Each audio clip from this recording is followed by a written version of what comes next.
lá, vamos estar em andamento.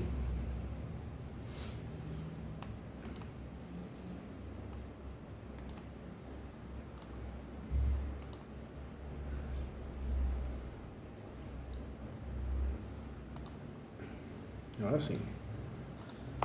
Pronto, agora sim, hein? Doutora Luciene, tudo bem? Tudo bem com você? Tudo ótimo, melhor agora aqui conhecer a doutora aqui. Vamos tentar resolver, né? Juntos aqui. Você tá bem?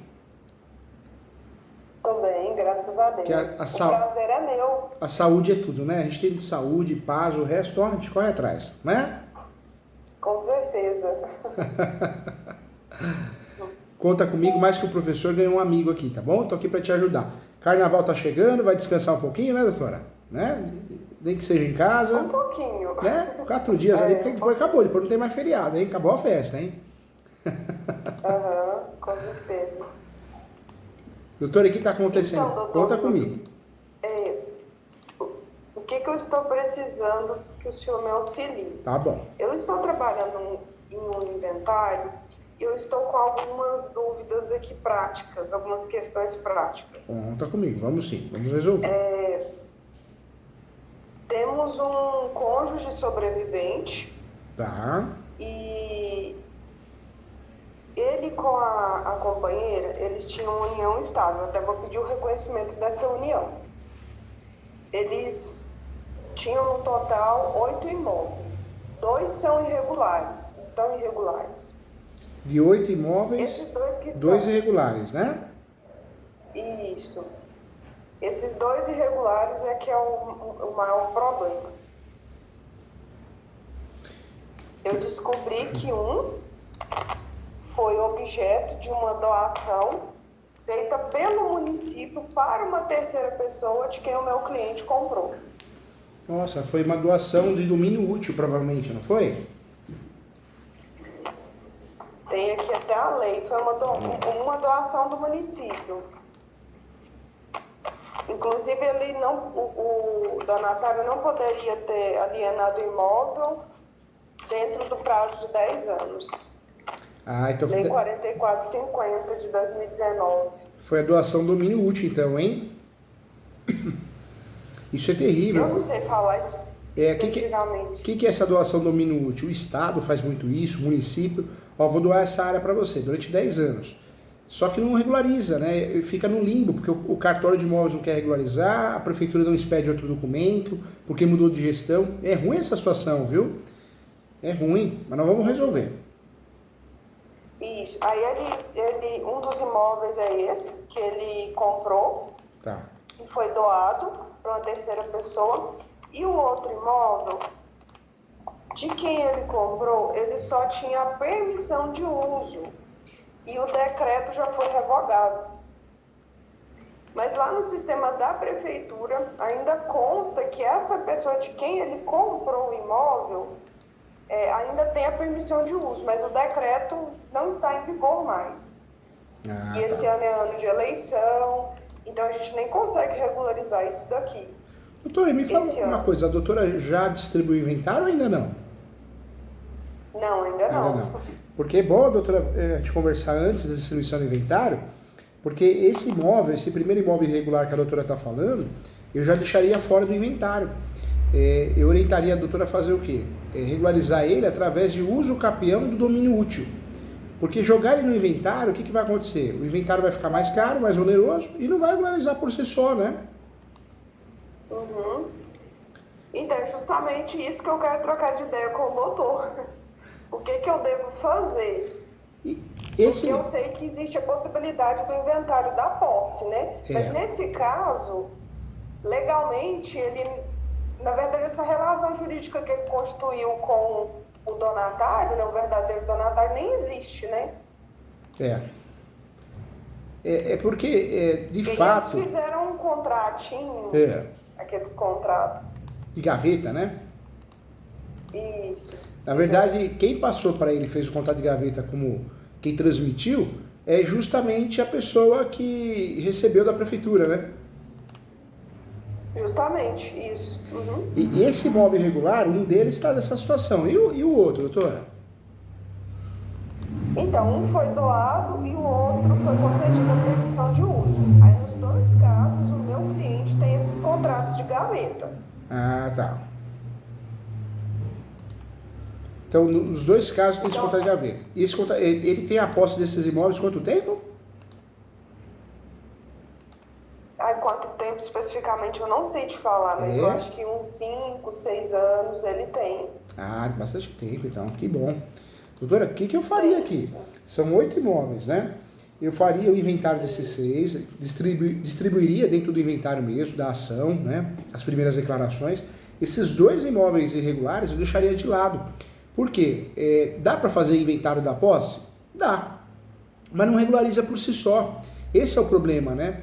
Quando eu faço o inventário da posse, eu não consigo regularizar esse imóvel, porque o formal de partilha, a hora que eu levar no cartório, o cartório vai falar, não tenho como registrar isso, não dá para regularizar o imóvel e transmitir o falecido para os herdeiros. Então, eu tiraria fora, porque o inventário fica menos oneroso, e também tiraria fora, porque é mais fácil a gente resolver através de uso capião.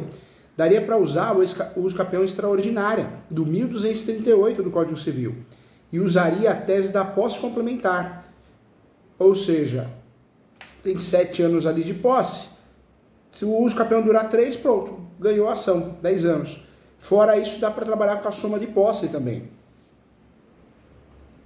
É comum, doutor, a gente levar a posse para o inventário quando existe litígio, né? Então os herdeiros estão brigando muito, então a gente leva a posse para o inventário para gerar publicidade.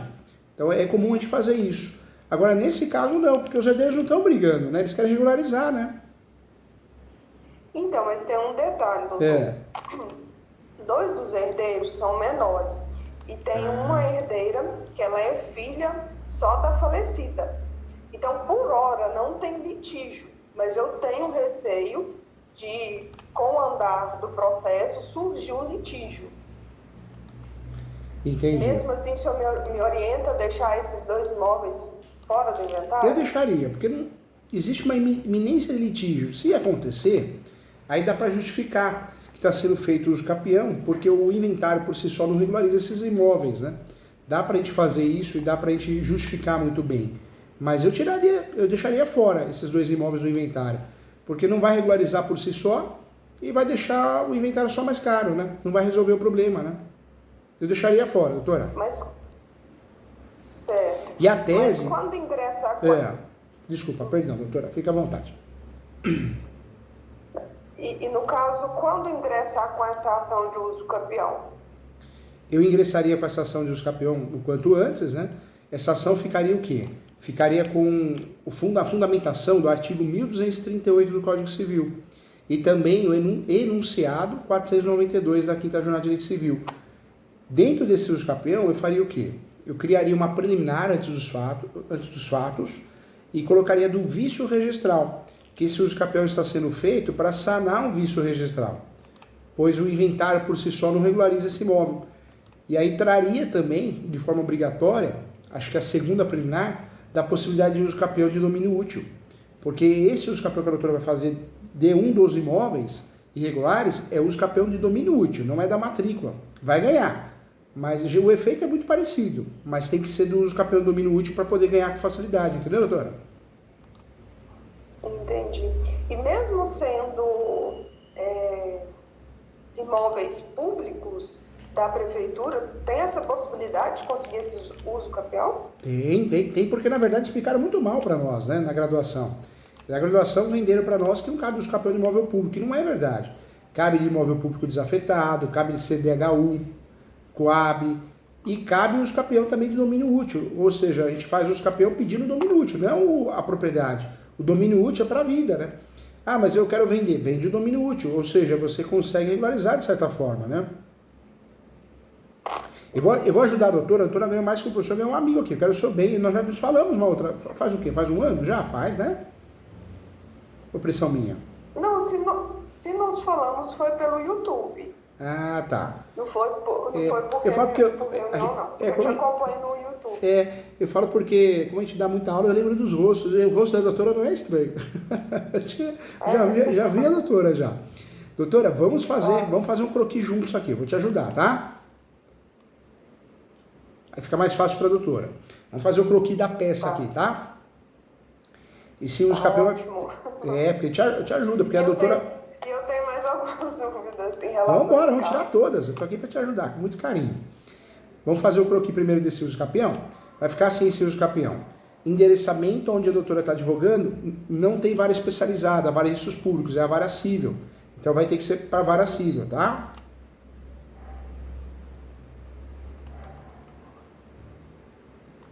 Então vai ser endereçamento para a vara cível, a qualificação das partes. A qualificação, se for casado, é de consórcio necessário, então tem que aparecer o marido, a mulher, né? Não tem jeito, não tem como fugir. Detalhe... No caso, eu vou pedir o reconhecimento da união. É a união estável. Ah, tá. E a doutora, me fala uma coisa, vai pedir o reconhecimento, mas ainda também não fez ação ainda não, né? Não. Tá. Então pede o reconhecimento. Então o nome da peça vai ficar assim, a ação de... Porque o nome dessa peça não pode ser litigiosa. É o grande segredo, é o pulo do gato, eu falo, né, para os alunos. Essa peça, ela tem que ser o quê? Declaratória. A gente tem que deixar claro isso, para a gente aumentar a nossa chance de ter sucesso. Então a peça fica com o nome do quê? Ação declaratória de uso capião extraordinária social. Então olha o nome da peça, ó, ação declaratória de uso capião extraordinária social. Por quê? Porque nós estamos fugindo de qualquer litígio. Nós queremos a homologação do nosso direito, do direito do cliente. Até porque se houver litígio, aí essa ação de união estável tem que correr em autos próprios, né? Por isso vamos fazer uma ação bonita de uso capião consensual. A gente só quer homologação com base nos requisitos, posse, mas pacífica, nos homens, só. A gente não quer dor de cabeça. Perfeito, verdade. Depois que a gente fazer o nome da peça, nós vamos fazer assim, vírgula, conforme o artigo 1238 do Código Civil e o enunciado 492 da Quinta Jornada de Direito Civil. Ou seja, nós estamos trabalhando com a fundamentação já. Então, conforme artigo 1238 do Código Civil e enunciado 492 da Quinta Jornada de Direito Civil, que é o enunciado que fala que a posse é um direito autônomo, sui generis, né? Certo. Depois, o que nós vamos fazer? Aí está o segredo. Vamos abrir a preliminares. Vamos trabalhar com várias, né? Vamos fazer esse croquis completo, hein? Nessas preliminares, a primeira, por isso a gente vai colocar assim, preliminares. Preliminar 1. A doutora está pensando em pedir isso gratuita para o cliente, doutora? Vou pedir. A chance de conseguir é muito pequena, mas vou pedir. Vamos tentar, claro. Vamos pedir. Então, a nossa primeira preliminar é a justiça gratuita, hein? Então, a nossa primeira preliminar é a justiça gratuita desse uso capião. A segunda preliminar nossa tem idosos no meio? Enfermos? Não. Senão a gente poderia pedir a prioridade... Tem menores. Dá para pedir a prioridade processual, como tem menor no meio, né? Dá para pedir a prioridade processual, com base no Estatuto da Criança e Adolescente. Se a doutora quiser, normalmente vai dar certo. Na prática a gente sabe que não muda muita coisa, mas o cliente fica contente e fica cadastrado, pelo menos no sistema, como prioridade processual, né? Para ser mais rápido. A terceira preliminar nossa, nós vamos ter que fazer o quê? Do pré-questionamento. Do pré-questionamento. Nós vamos falar que a posse é mansa, pacífica, nos domini, tem todos os requisitos, que uma decisão contrária a isso seria uma afronta ao princípio da função social da propriedade e à lei federal, né?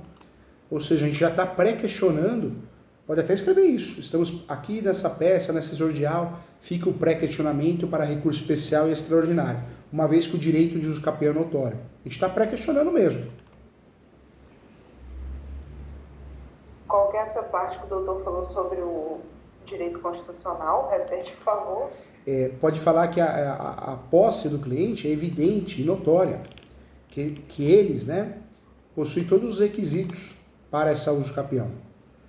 Diante do fato ser notório, uma negativa nessa exordial seria uma afronta à lei federal e ao princípio da função social da propriedade. Então a gente deixa claro o que nesse tópico, né, do pré-questionamento, que é a nossa terceira preliminar, que o direito de uso capião dos nossos clientes são notórios, evidentes, que caso seja improcedente, é uma afronta à lei federal, Código Civil, e uma afronta também à Constituição Federal, ao princípio da função social da propriedade. Ou seja, a gente está deixando claro, dá até para escrever, fica aqui pré-questionado para efeitos de recurso especial e extraordinário. Certo. Essa é a nossa terceira preliminar, porque como é um caso complexo, a gente tem que deixar o pré-questionamento pronto, porque a gente ganha lá em Brasília se precisar. Se pegar um juiz, uma juíza ruim, fraco e tá cheio, né, que põe na mão do assessor para ajudar, a gente consegue o quê? Consegue chegar até Brasília e lá nós temos o quê? A terceira Câmara, que se cair lá, eles julgam muito bem o uso capião, né? A terceira turma, né? Não Câmara, né? Aí, doutor, o que nós podemos fazer agora? A nossa próxima preliminar, dá para a gente falar da possibilidade de uso capião de imóvel público, do domínio útil. Preliminar, da possibilidade do uso capião de imóvel público do domínio útil.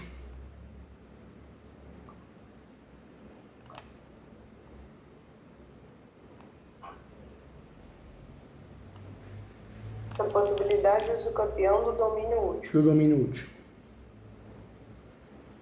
Aí nós vamos falar o quê? Que a jurisprudência é majoritária no sentido de permitir o uso capião de imóvel público desafetado, de CDHU e Coab, e também de imóveis onde o pedido é o uso capião do domínio útil. Bate nisso, tem bastante jurisprudência. Se bem que esse uso capião, como é consensual, a gente não vai ficar enchendo de jurisprudência não, ele vai ser bem clínico, né? Eu espero que não tenha litígio futuramente, doutor, porque se tiver, aí complica tudo. Mas mesmo assim, se pegar um juiz que julga bem, mesmo com litígio, o que vai acontecer com o litígio? Só vai atrasar o processo, né? Porque a oposição no uso capião, ela ocorre como? Ou alguém se habilita como terceiro interessado, ou apresenta a contestação. Se habilitou como terceiro interessado ou apresentou a contestação, se opôs ao uso capião. Então, em regra, nós vamos ganhar do mesmo jeito.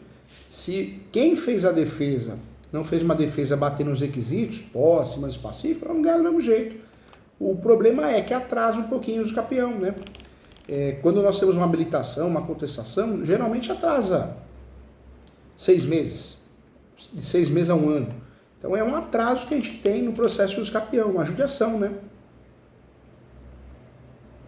Mas se defender, quando alguém se habilita ou apresenta a contestação, não quer dizer que nós vamos perder, não. Mesmo porque os nossos colegas advogados, normalmente quando eles se habilitam no processo de uso capião, eles falam de questões emocionais. Eu não sei se é influenciado pelos clientes, eu acho que seja, né? Mas eles deixam de bater onde tem que bater. Quando você se habilita, você tem que bater. Olha, tá vendo o contrato de locação? Não tem posse. Olha o contrato de comodato. Ó, o registro em carteira, ele era caseiro. Ou seja, eu preciso desqualificar a posse. A posse tem que ser qualificada para uso capião. Eu preciso bater na falta de posse mansa pacífica. Eu provo através de certidão de distribuidor civil. Eu preciso bater na falta do ônibus domini. E a maioria dos advogados, eu faço muita contestação aqui, doutor. Eu acho que muitas vezes não conhece o assunto e muitas vezes entra na pilha do cliente, né? Que fica levando para o lado emocional. E aí acaba o uso capião sendo procedente do mesmo jeito, né?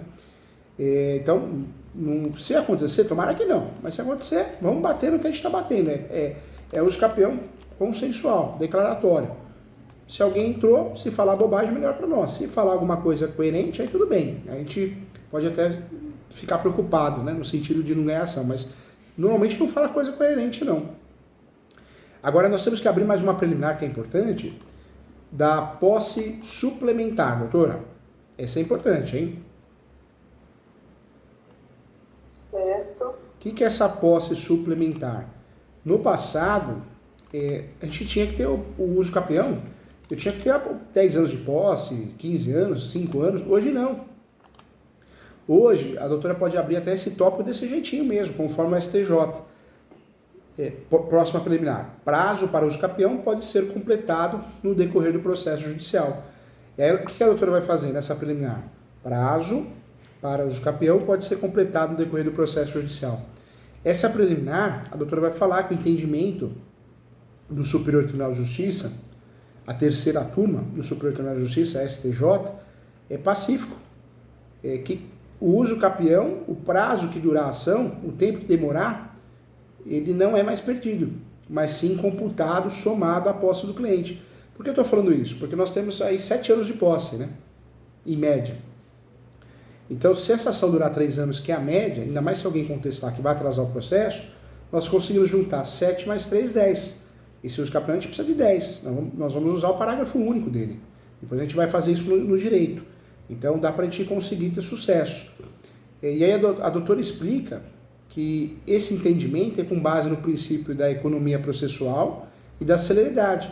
E traz a jurisprudência forte, que é o julgado, anota aí também, é o RESP 1361-226. 1361-226. É o recurso especial que foi julgado pelo Superior Tribunal de Justiça, que decidiu que o prazo para o uso campeão pode ser completado no decorrer do processo. Ou seja, vai ficar bem forte esse uso campeão, hein?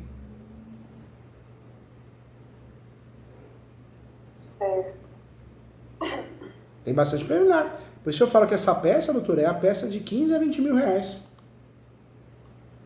Eu brinco, mas é verdade, porque olha que peça que a doutora está fazendo aí. É uma peça que a maioria dos colegas não fazem, não sabe nem que tem isso, posso complementar. A doutora está arrasando, a doutora é estudiosa.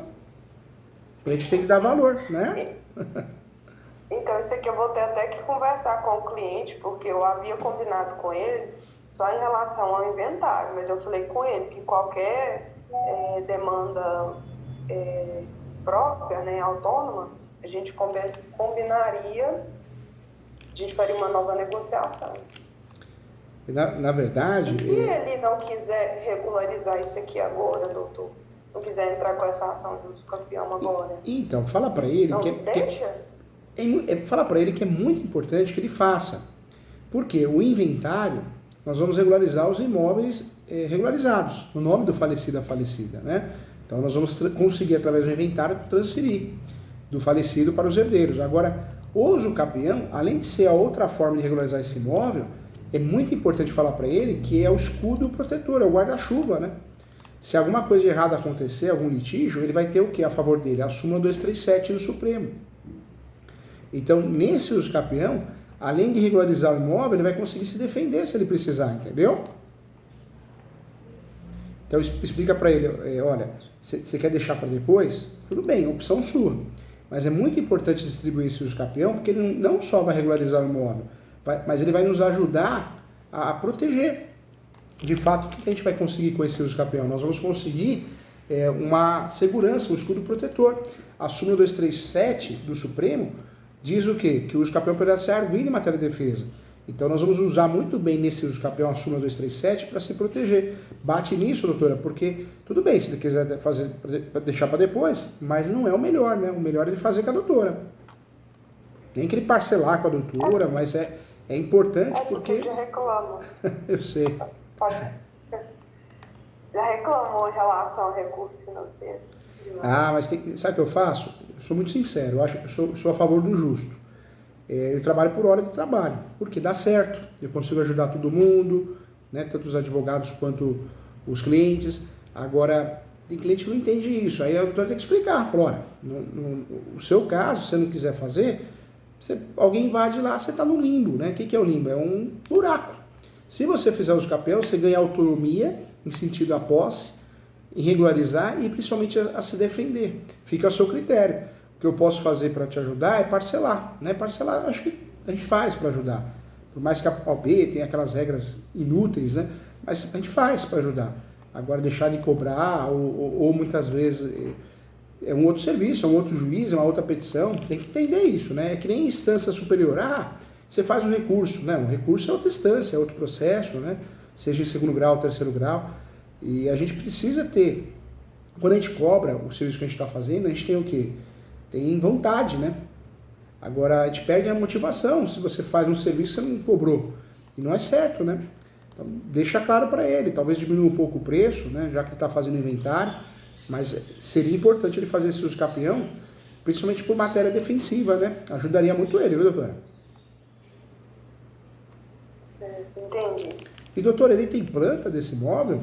Planta, numeral descritivo, ele tem? Não, tem só esses contratos de gaveta.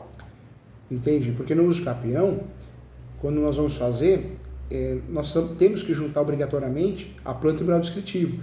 Às vezes o cliente tem em casa, difícil, mas tem, né? E quando não tem, a gente acha com facilidade na prefeitura ou a quem ela delegue.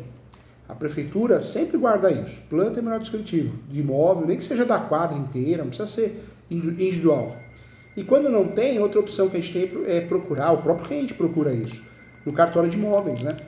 Agora, quando não acha nem aqui nem ali, aí não tem jeito, aí tem que contratar um topógrafo. Um imóvel até uns 250 metros quadrados, eu calculo que vai cobrar uns R$1.500, R$1.000, né? Planta de apartamento, normalmente o custo é muito baixo. E o detalhe é que quando é apartamento nem precisa de planta nos capião, né? A gente tem uma saída, né? Mas casa e terreno precisa.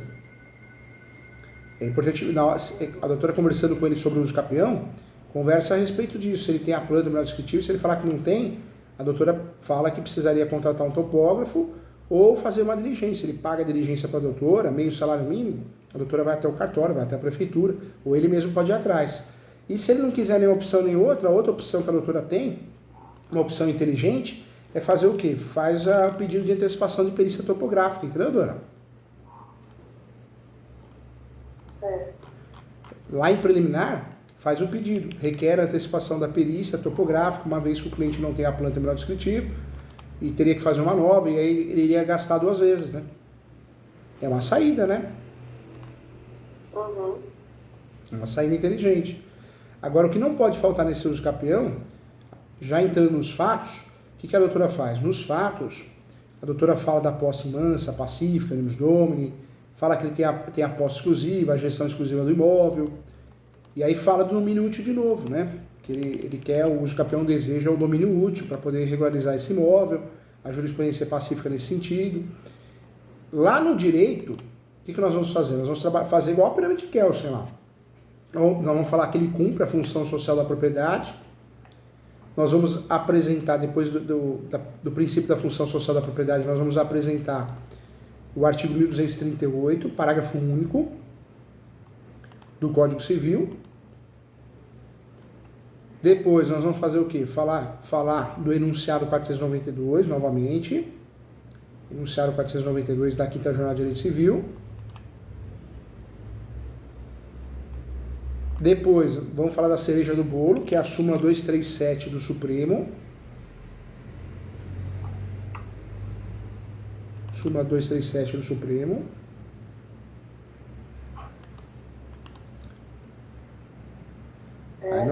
Aí ele vai perguntar, mas por que essa súmula 237? Porque o uso capião, ele é um escudo protetor, um guarda-chuva. Se algum herdeiro ingressa à comissão de posse, reivindicatória, ação de resgate, reintegração de posse, manutenção, arbitramento de aluguel, extinção de condomínio. O herdeiro costuma fazer uma extinção de condomínio, né? Por imóvel a leilão. Ele consegue, com esse uso capião, se defender. Ele consegue evitar um leilão, né? Então explica para ele que a súmula 237 ela é essencial nesse caso. Porque o uso capião, no caso deles, não é só para regularizar, mas para se defender, né? Inclusive de invasões de terceiros. Seria muito importante fazer esse uso capião. E aí, doutora, é importante também fazer isso, hein? Abre um tópico, ainda no direito, né? Abre um tópico da localização e descrição do imóvel. Da localização e descrição do imóvel. Aí o que a doutora faz? Traz uma fotinho do Google, aquele mapinha do Google, que a gente já...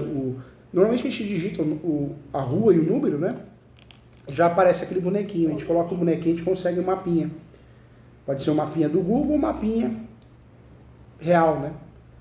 Pede uma foto atualizada. Tudo isso a gente vai juntar. Nessa descrição e localização do imóvel, vice-versa, localização e descrição, deixa em caixa alta, viu? Pode até colocar como se fosse um subtópico, né?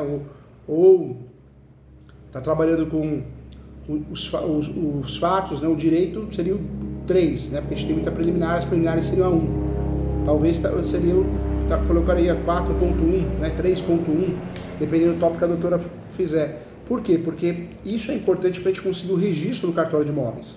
Senão o cartório de imóveis, se ele não localizar a descrição do imóvel, depois a doutora ganha e não registra, né? E é o único problema que nós temos com os campeões. O resto registra tudo, porque é uma forma originária de adquirir propriedade. A doutora pode até copiar a matrícula. Pega aquela parte da descrição e copia e joga na matrícula. Pode copiar, pode recortar, o que a doutora achar melhor. É uma saída para a gente ganhar uso campeão e conseguir registrar com facilidade esse uso campeão. Entendi. Agora outra coisa. No caso, esses aqui não tem uma matrícula. Aí quando não tem matrícula, o que a gente faz? A gente trabalha com a tese do vício registral. Lá nos fatos e no direito, deixar claro que existe um vício registral, um imóvel sem matrícula. O que prova um imóvel sem matrícula? Normalmente é a nota devolutiva do cartório. Porque nós vamos no cartório, muitas vezes nós vamos no cartório e pedimos, né, uma matrícula. E o cartório fala, não consta nada aqui. É onde a gente consegue fazer o quê? Juntar essas notas devolutivas para provar que aquele imóvel não tem matrícula em lugar nenhum. É uma saída, né?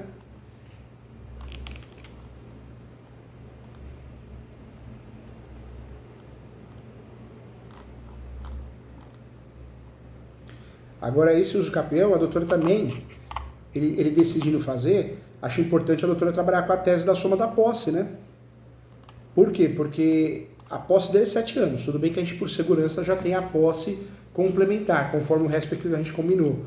Mas, se de fato, quem vendeu para ele tinha a posse, uma boa posse, normalmente tem, dá para a gente usar a soma da posse, né? A tese da soma da posse. Então, a doutora também pode e deve usar nos fundamentos o artigo 1243, que é o artigo que fala que é possível somar posse no Brasil, né? Só que um detalhe, a gente só consegue somar posse com antecessor. O problema de muitos colegas que querem usar essa tese, mas fazer efeito cascata, sair somando posse todo mundo, não pode, né? O próprio artigo esclarece que é só com antecessor. Mas é uma saída boa, né?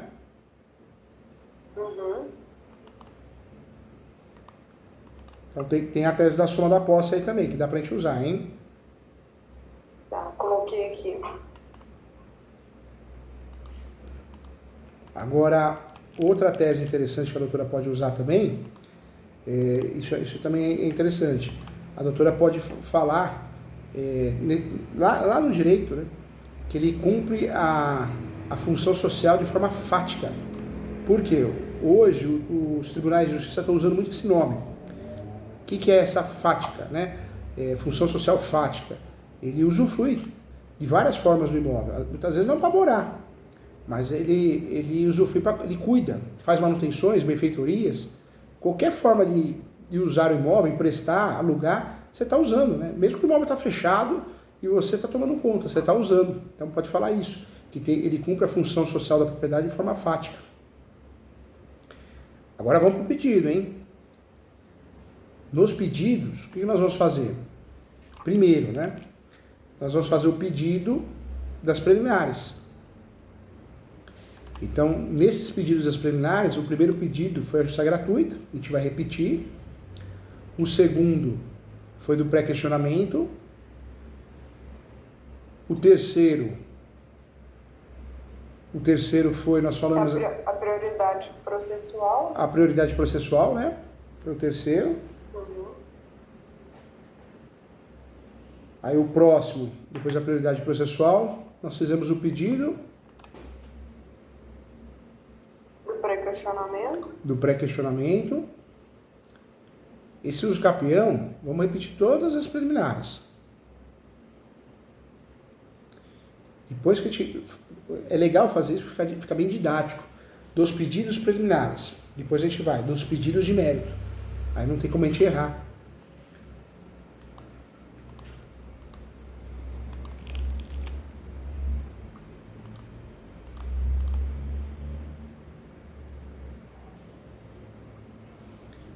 Depois que fizemos os pedidos preliminares, nós vamos fazer o pedido de mérito. O pedido de mérito, o ideal é explicar o caminho para o juiz, porque tem juíza, que às vezes não conhece o procedimento, ele dá a procedência, mas acaba não não acontecendo nada, né? Então vamos explicar, vamos fazer um manualzinho para ele ou para ela. O que a gente faz então? Requer a procedência da ação para que seja declarada a propriedade de forma originária ou o seu domínio útil, conforme a jurisprudência, pacificada.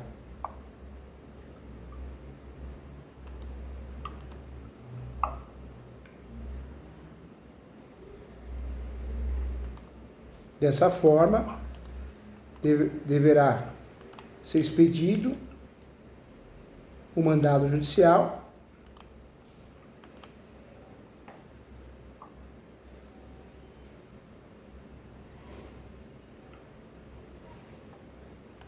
e enviado ao cartório de imóveis competente,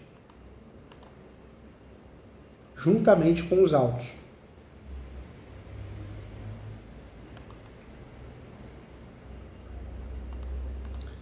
Aí depois que nós vamos fazer, nós vamos pedir, o próximo pedido nosso, nesse uso capião, como é uma ação declaratória, nós vamos pedir o quê?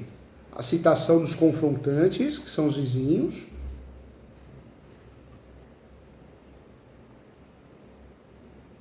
citação dos confrontantes, lá direito, lá de esquerda de fundos. Certo.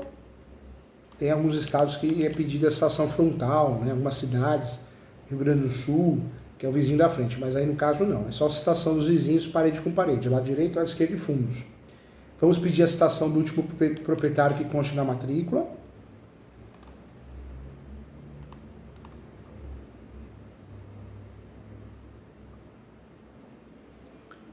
Vamos pedir a manifestação do MP, porque tem menor, né? E fora isso, nos capiões sempre nós vamos ter a manifestação do MP. Então tem que ter.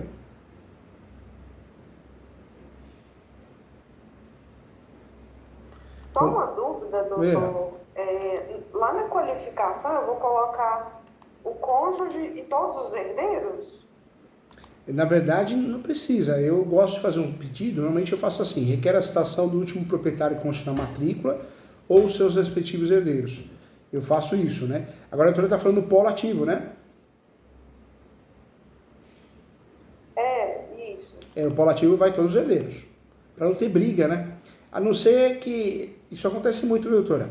Às vezes, entre eles, um já comprou a parte do outro, aí você vai eliminando os herdeiros, né? Agora, se uma situação que ninguém... Não aconteceu, não. Não aconteceu? Então, todos os herdeiros. Não. Todos os herdeiros. E é um uso capião que é importante a doutora explicar que a doutora não está usando ele para burlar tributos. A doutora está usando ele porque é o único meio de regularizar esse imóvel. Por que eu falo isso? Porque pega um juiz, uma juíza ruim, fraco, ele é capaz de se livrar do processo. Falando, não, tem que fazer inventário. Não tem que fazer inventário. O inventário por si só não vai regularizar esse imóvel. Então, tem que fazer uso capião. É a forma adequada para regularizar, né?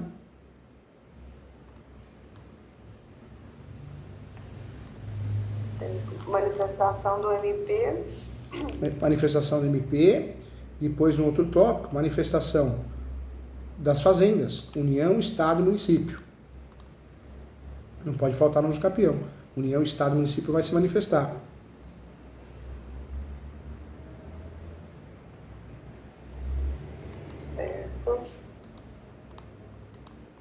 Depois vamos fazer o quê? O pedido de audiência de instrução e julgamento, caso seja necessário, caso Vossa Excelência entenda necessário.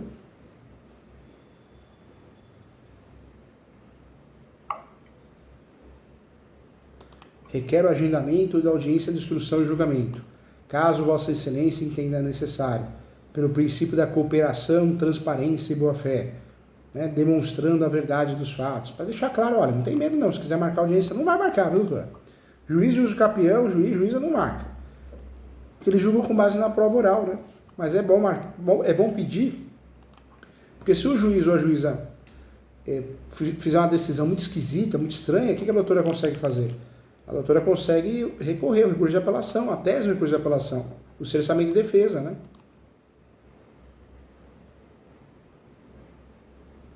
E aí eu faria o protesto de provas, que é necessário, requer provar por todos os meios de direito adquirido.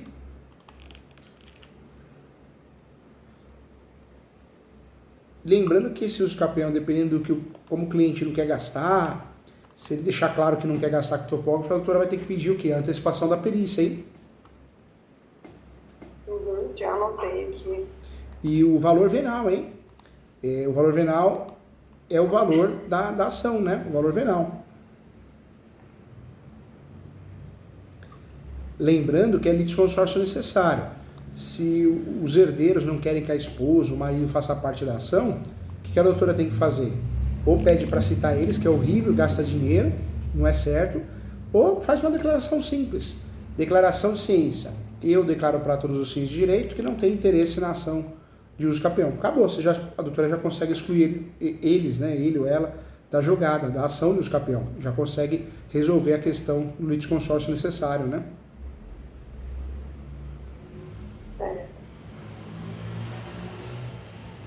Então, da ação de uso capião, seria isso, né? Seria isso.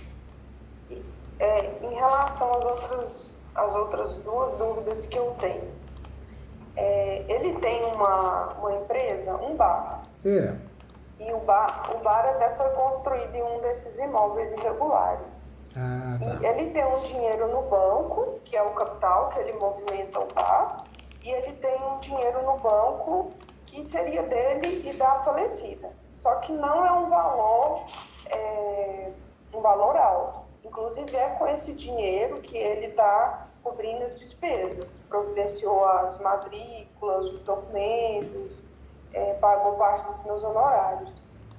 O que o senhor me orienta a orientá-lo mesmo em relação a esse dinheiro? Porque o meu receio, doutor, é em relação a essa filha da falecida, porque ela já é maior de idade. Entendi. O meu medo é dela achar que está sendo ocultado dela, né, essa informação, esse direito, e informar isso para o juiz e aí começar um litígio em cima disso aí.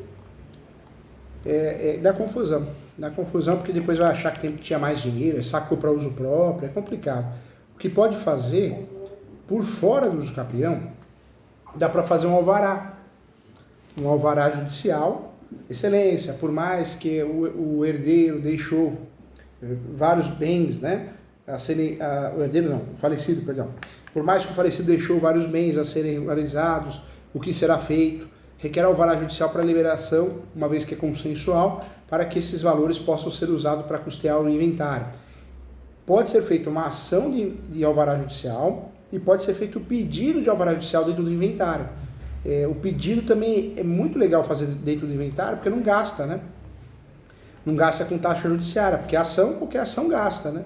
Eu faria o quê? Eu faria o pedido dentro do inventário, doutora. Depois que a doutora distribui o inventário, faz uma petição pedindo a liberação de qualquer valor em conta, que são valores baixos, para que seja, de fato, usado para custear o inventário, tributos, honorários, entre outros gastos, entendeu?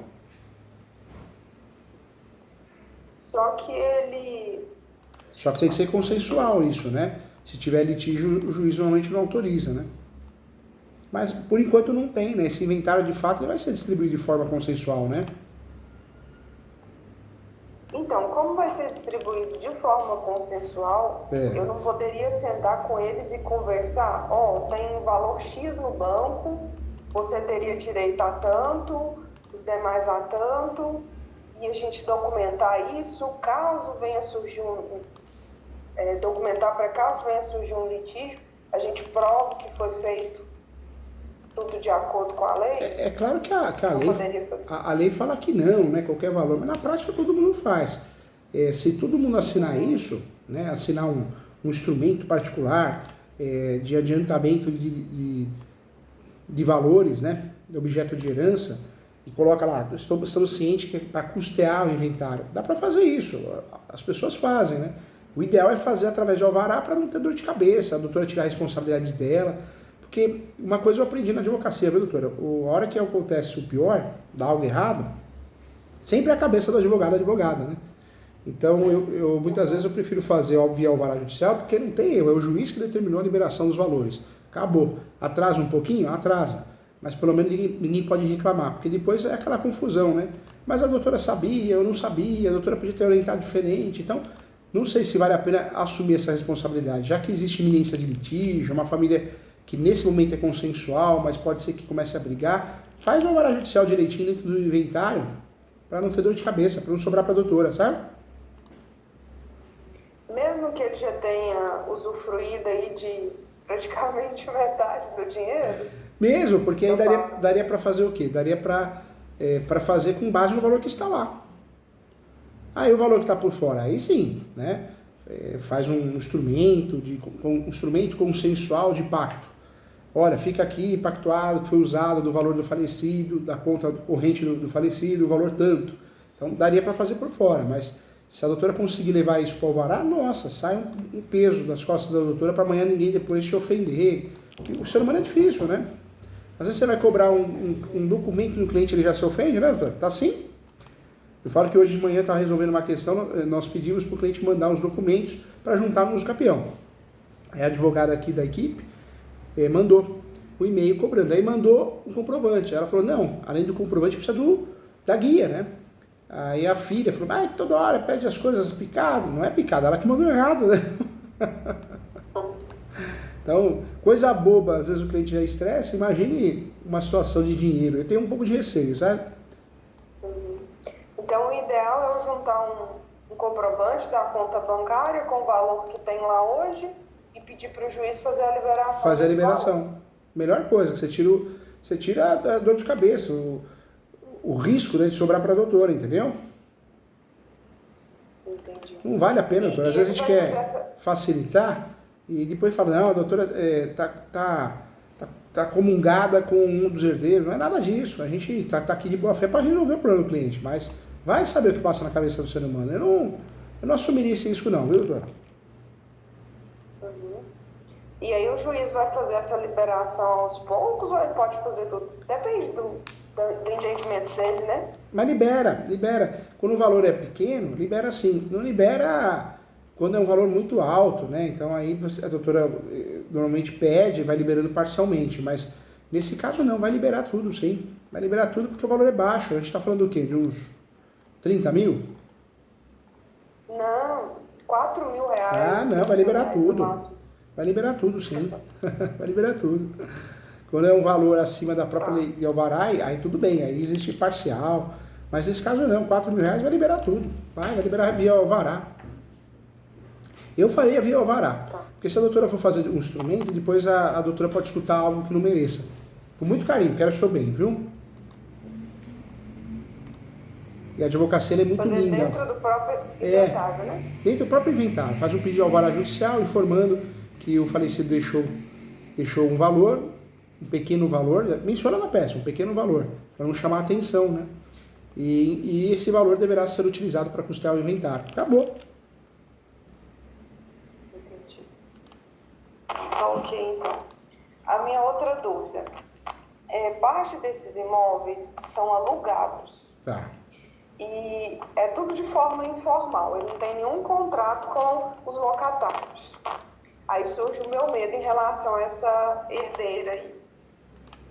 Como que a gente poderia fazer em relação a esses aluguéis? Eu sei que tem que ser informado no inventário, mas aí tem que prestar contas. Eu acho que vai ficar uma situação muito complexa se informar isso no inventário, né? Não há uma forma de resolver extrajudicialmente? Na verdade, dá para fazer notificações extrajudiciais. Primeiro, tem que fazer uma reunião ali com a família, né? Para ver como que vai ser feita a divisão dos aluguéis. Chegou a um consenso, deu certo, não foi por litígio, faz notificação extrajudicial e manda, informando que a partir daquela data o valor deverá ser pago para tal pessoa, seja uma imobiliária, seja uma corretora, seja uma representante que depois vai dividir. Então, o ideal é fazer isso. Quando é pouca gente, né, dá para fazer, que eu fiz agora recentemente, eram 2 irmãos. Então, eu mandei a notificação falando que o aluguel deveria ser pago em contas separadas, dividido por 2, o aluguel, na conta desses irmãos. Mas eram 2, né? Agora, no caso da doutora, acho que é mais de 6 pessoas, não é? Não, são 3 herdeiros e o cônjuge. Ah, tá. Dá para pedir para fazer o pagamento do aluguel separado. Dá para fazer. Pode eleger, né, um representante que receba e faça a divisão. mas normalmente os outros herdeiros não gostam. Então, o que a doutora pode fazer? Combinar em fazer já separado. Nessa notificação extrajudicial vai informar que os herdeiros assumem a posse de fato e a partir de agora tem que pagar o aluguel para os herdeiros. Notificação extrajudicial. Isso costuma resolver. Se não resolver, aí nós partimos para a notificação judicial, que não tem peso de processo, mas costuma causar pânico porque é o timbrado do fórum, né? Se não resolver, aí dá para fazer ação de despejo.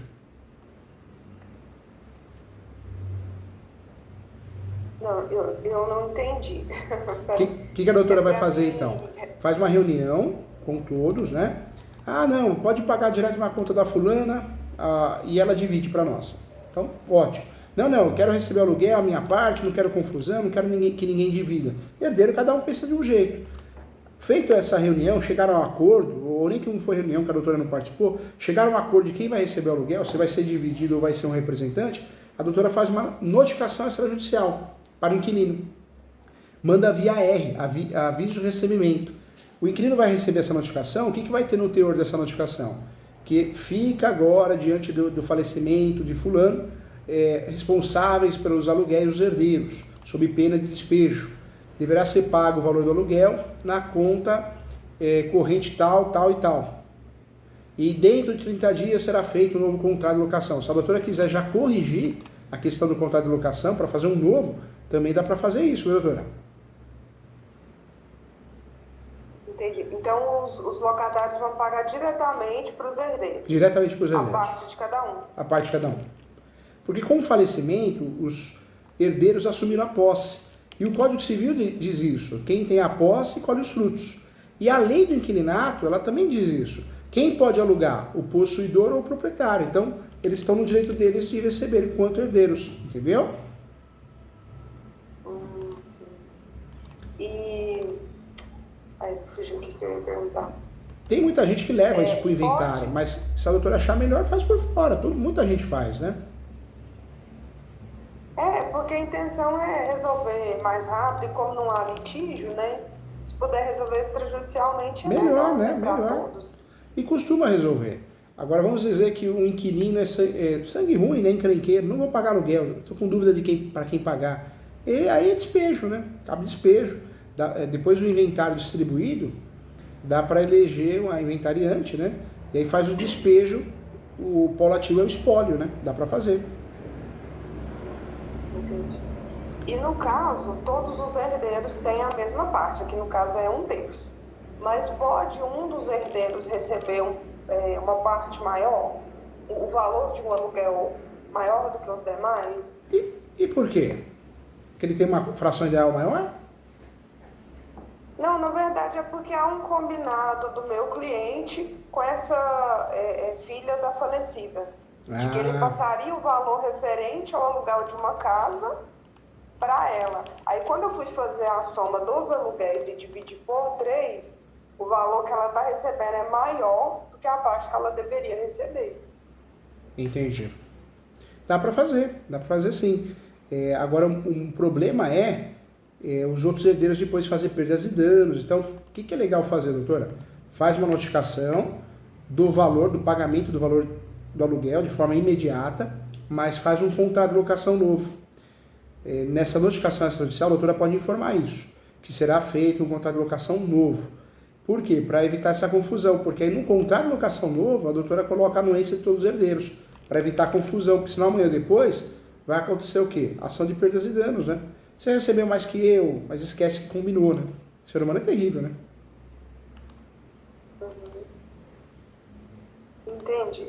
E doutora, um detalhe, não sei se a doutora acha interessante para o escritório, para a tua vida, né? Mas o advogado pode fazer administração de imóveis também. Eu falo isso porque às vezes os herdeiros falam, eu não quero ficar com essa responsabilidade, eu também não quero. O que a doutora pode fazer? A doutora fala, eu presto serviço, eu faço administração de imóveis. Eu tomo conta do recebimento e cobro 10% de honorários. Isso pode ser feito, tá? Sim. Porque a doutora fala, mas é pouco, né? Mas a hora que a doutora tem uma carteira de 100 mil reais, 10% 10 mil. Então, é melhor muitas vezes fazer administração de imóveis do que fazer ações trabalhistas, que 30% de nada é nada, né? Talvez as minhas dúvidas Talvez é um nicho de mercado que está batendo na porta da doutora, e a doutora, às vezes, se não quiser, não deixa passar, né? Pode ajudar o cliente também fazendo essa administração, né? Nesse caso aqui, eles até já definiram que o inventariante que vai ficar na administração, né? Mas bom se eu ter me aberto os olhos aí para essa oportunidade. E um detalhe importante também, viu? Esse serviço de notificação extrajudicial é cobrada a diligência, é cobrada 50% de um salário mínimo, viu? Como já é cliente, talvez a doutora, olha, eu cobro 50%, eu já faço as duas. Seria 50% de um salário mínimo cada notificação. Mas como vocês são meus clientes, eu ajudo vocês. Por quê? É outro serviço, deixa bem claro. É que nem um pedreiro, você chama um pedreiro para fazer um serviço na sua casa, né, doutora? Ah, agora arruma ali a porta. Ele vai falar, não, agora é outro serviço. E tá certo ele, se a gente for ver. Não é porque contratou para arrumar o chuveiro, ele tem que arrumar tudo embora. Não é justo, trabalho é trabalho, né? E essa notificação extrajudicial, eu mesma posso confeccionar esse documento? Não tem necessidade de procurar um cartório, não? Pode, a doutora mesmo vai fazer isso. Notificação extrajudicial. Com o papel timbrado do seu escritório, do jeito que você trabalha, com o seu nome como advogada. Pode fazer, pode e deve, viu?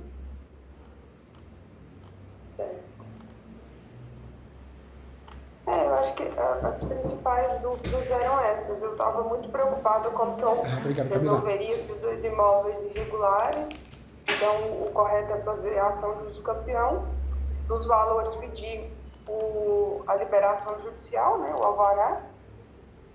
E dos aluguéis, a gente entrar em acordo e notificar os inquilinos para fazer o pagamento diretamente. Tem bastante serviço para fazer aí, hein? Bastante serviço, hein? Ou seja, a doutora tem o inventário, né, que já tá evidente a contratação da doutora. O cliente pode, né, se quiser eles, contratarem a doutora para fazer o uso capião de domínio útil, deixar claro isso. Tudo bem que o nosso pedido a doutora viu, é alternativo, né? Ou da propriedade ou do domínio útil, porque o domínio útil vai ter, mas vai que o juiz dá da propriedade. Então, né, faz o pedido alternativo. E deixa claro que tem essas questões contratuais para resolver, o contrato de locação, né? Deixar claro isso, que é através de diligência, né? São serviços diferentes, essas notificações extrajudiciais, tudo isso. Sim. E vai arrasar, vai dar certo, a doutora está fazendo o que tem que ser feito, um trabalho bem feito, já arrasou. E posso fazer só mais uma pergunta? Claro, não é referente a esse caso, mas o senhor pode me responder só sim ou não, para me deixar mais tranquila. É de um outro caso aqui que eu tenho. Os pais querem doar os únicos 2 imóveis que eles têm para os únicos 3 filhos. Até um dos lotes já foi doado, um filho construiu a casa. Eles podem doar tudo que eles têm com a cláusula de usufruto e eu posso colocar nesse instrumento de doação a dispensa da colação? A doação, ela pode ser feita, né? É que nem eu atendi um senhor aqui, eu quero doar meus bens porque eu não quero deixar para minha filha. Eu expliquei para ele, o seu regime de casamento, metade é da sua esposa, então você não pode doar 100%. Ah, que absurdo, aí ele entendeu. Aí eu falei, olha, agora dos seus 50% você tem que entender outra coisa. Você não pode doar tudo. Você tem filhos, herdeiros necessários, então dos 50% que cabe a você, do que é seu de verdade, você pode doar só 50%, só metade. Então, respeitando essa regra, né, de não antecipar legítima, pode doar. Agora, se for doar para terceiros, é diferente, aí não entra nessa regra, né? Só se for doação para os herdeiros, né? A doação seria para os herdeiros?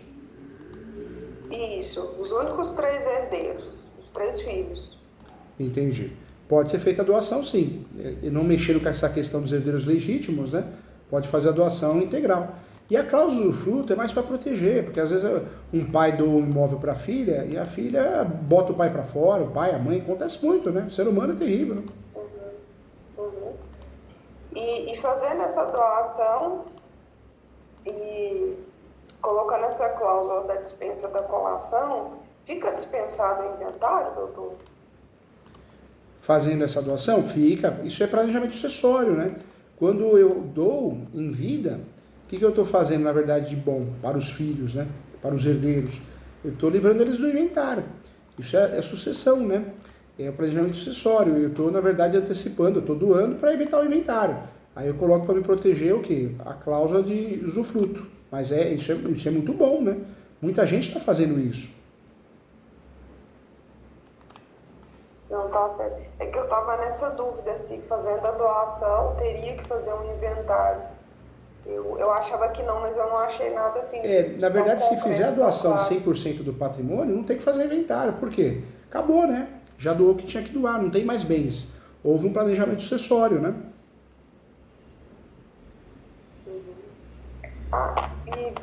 E esse planejamento sucessório, doutora, é cobrado, né? Vamos dizer, o cliente quer fazer, depois do inventário, quer fazer um planejamento sucessório.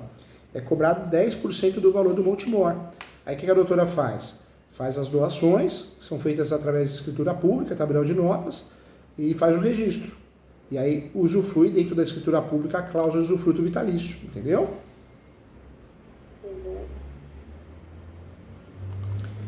Vai arrasar, é isso mesmo, vai arrasar. Já arrasou, já deu certo. Eu lembrei de uma dúvida aqui agora, mas me fugiu, era em relação a esse inventário aqui. E outra dica que eu queria dar para a doutora, viu? É que eles já sabem o valor da conta, porque eles até estão sacando, né? Estão usando. Mas o próximo cliente que aparecer e não souber o valor da conta, a doutora pode fazer uma escritura pública de inventariante, só para conseguir levantar essas informações. Qual o valor que o falecido, a falecida deixou. Viu? Uma dica que eu dou para a doutora. Sim. Faz a pós comigo, hein? A hora que a doutora tiver um tempinho, faz a pós de direito imobiliário, abriu a pós de uso campeão e regularização de imóveis, faz que é bem prática. Tem outros professores também, bem legal. Estudar sempre. Eu acho que o lado bom é que a gente não tem uma prateleira para vender nada, a gente tem conhecimento, né? Então vamos embora, vamos se atualizar para poder ajudar o cliente. E qualquer coisa eu tô aqui para ajudar, tá? Ajudou demais, doutor. Que bom, fico muito feliz. Valeu muito a pena a consultoria. Fico muito feliz. Conta comigo sempre, tá? Estou à disposição. A Camila chamou aqui, agora eu vou fazer o atendimento presencial aqui. Então tá bom, então. Tchau, doutora. Fica com Deus, tá? Muito obrigado, tá? Tchau, prazer em revê-la, viu? Tchau, tchau. Tchau, tchau.